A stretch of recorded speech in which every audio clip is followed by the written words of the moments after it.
After the first wave of 200 missiles, most of the US and Israeli interceptor stockpiles would be nearly depleted and take hours to reload.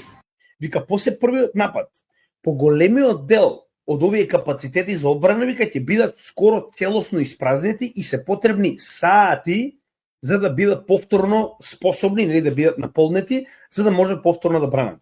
Ship-based SM-3S would need even longer, since ships must return to port and reload. Meanwhile, Iran... Вика, а тоа е, вика, на копно, додека на море, поголем дел, вика, од флотата на Мурика ќе мора да се врати назад во база, вика, и да изгуби денови, вика, за да може повторно да ги постават овие протили и да се користат за одбрана. Could launch another wave within minutes. So what if Iran immediately... И вика, во исто време, вика, чисто да ви стане јасно, вика, Иран е способен, вика, да лансира уште еден напад од 200 проектили, вика, за само неколку минути, вика. И вели, а што, вика, доколку Иран одлучи повтор пат да лансира 200